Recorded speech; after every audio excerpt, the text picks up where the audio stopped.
முறையாக குடிநீர் விநியோகம் செய்யாததை கண்டித்து அரசு பேருந்தை கிராம மக்கள் சிறைப்பிடித்த சம்பவம் பரபரப்பை ஏற்படுத்தியது. நெல்லை மாவட்டம் மணிமுத்தாறு பேரூராட்சிக்குட்பட்ட பகுதிகளான மணிமுத்தாறு, கீழே எர்மாள்புரம், மேலே எர்மாள்புரம், ஆலடியூர், செட்டிமேடு, விக்ரமசிங்கபுரம், மில்கேட் வரை உள்ள பகுதிகளில் சுமார் 1000 குடும்பங்களுக்கு மேல் வசித்து வருகின்றனர்.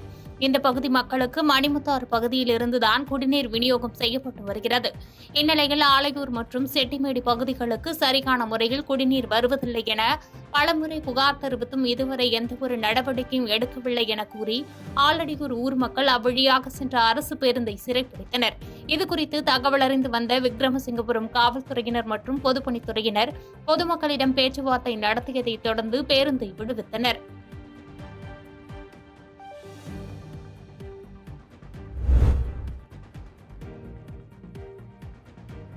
குட்டையின் புறம்போக்கு பகுதியை ஆக்கிரமிப்பு செய்துள்ள நபர் மீது நடவடிக்கை எடுக்க கோரி மாவட்ட ஆட்சியர் அலுவலகத்தில் கிராம மக்கள் கோரிக்கை மனு வழங்கினர்.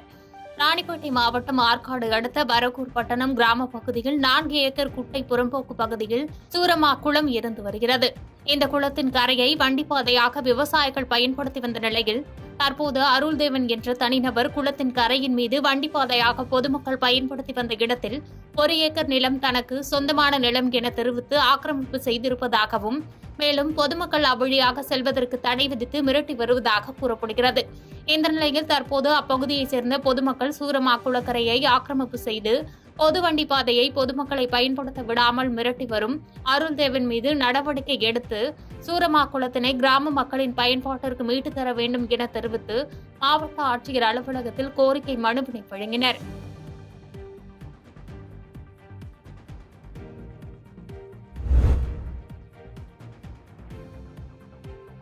சேலம் மாவட்டம் மற்றும் சேலம் மாநகர போலீசாருக்கு புதிய சட்டங்கள் குறித்து சிறப்பு பயிற்சி முகாம் ஓமலூர் அருகே உள்ள தனியார் மகளிர் கல்லூரியில் நடைபெற்றது.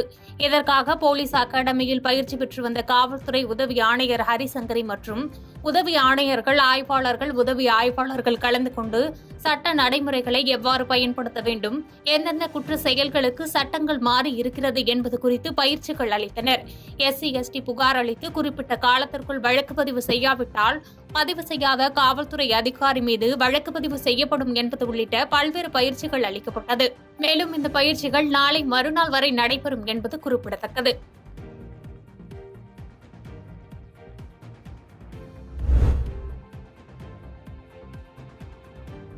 மயிலாடுதுறை மாவட்டத்தில் சம்பா தாளடி சாகுபடி பணிகளுக்கு ஆட்கள் பற்றாக்குறை ஏற்பட்டுள்ளதால் வடமாநில தொழிலாளர்களின் உதவியை விவசாயிகள் நாடியுள்ளனர்.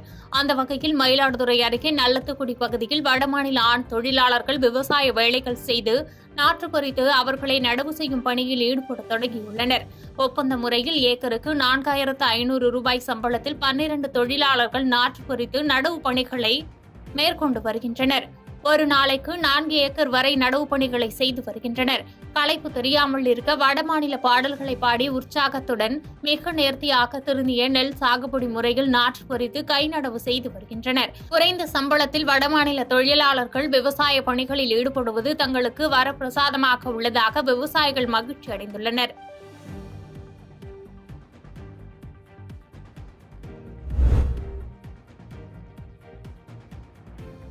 செங்கல்பட்டு மாவட்ட ஆட்சியர் அலுவலகத்தில் 12 மற்றும் 10ஆம் வகுப்பு பொதுத் தேர்வில் 100% தேர்ச்சி அளித்த ஆசிரியர்களுக்கு பாராட்டு விழா நடைபெற்றது.